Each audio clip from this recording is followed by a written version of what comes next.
my school watched wrestling, and Bobo was every kid's hero.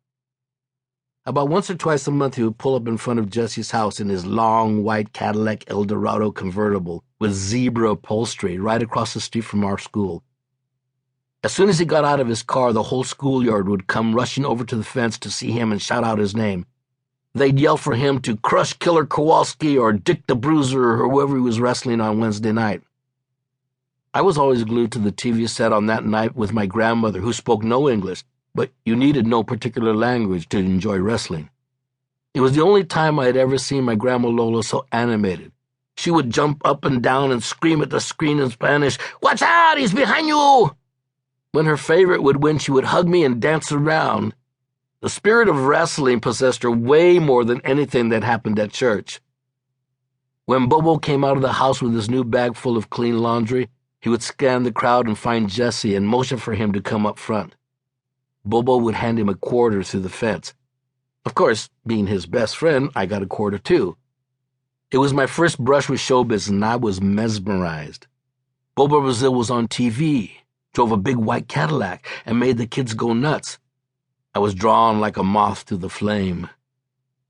The hook was really set when I appeared in my first Christmas musical. I was 6 years old. It was a presentation that night in the auditorium, and the whole class was to sing the Christmas classic, Up on the Rooftop. Everybody was fitted with a blue paper headband with a big gold star right in front. For some reason, I was singled out to play the kettle drum. Now, the kettle drum is a big-ass drum, and I was a little-ass kid. Even while standing on a stool, the only thing you could see was the gold star on the top of my head. The class started to sing, and I waited for my cue. I gripped my mallet tightly and tried to slow down my breathing, and then it came. Up on the rooftop, boom, boom, boom. A tiny hand holding a mallet appeared out of nowhere and hit the drum with perfect timing. Boom, boom, boom. The whole audience burst out laughing. Where did that hand come from? And what's with a floating star? The first time I did it, I didn't even hear the audience. I was so concentrated on hitting the drum. The second time, the laughter was even louder, and I could hear people talking and giggling. The third time, the people were convulsing with laughter. The song ended and the audience erupted in applause.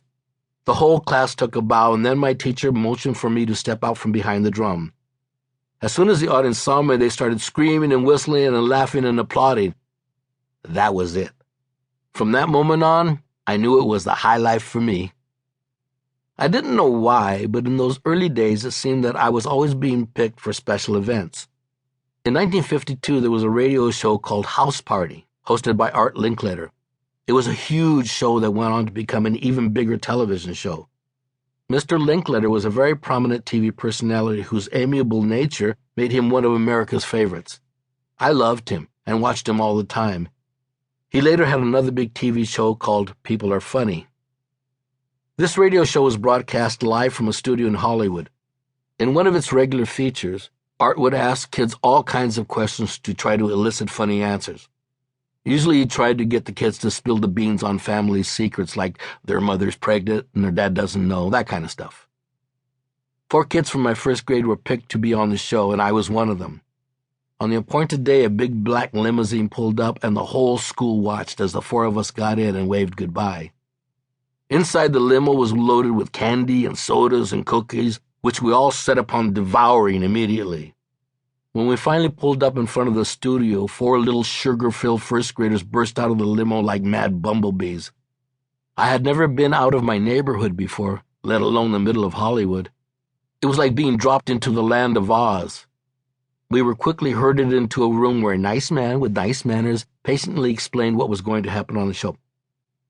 When Mr. Linkletter asks you a question, don't be afraid. Just tell him the truth and have fun out there. This guy had all the makings of a future community theater director. He was talking to 4 first graders who had just guzzled down 2 cans of soda and eaten 20 pieces of candy apiece. Our attention span was set on bzzz, and we all had to pee. The door to our room opened, and another assistant stuck his smiling face inside. "Okay, it's time to go." "I have to pee." "No time, you're on," he chirped. He turned on his megawatt smile and led us to the stage. There were 4 tall directors' chairs set up on the stage, and then out of nowhere,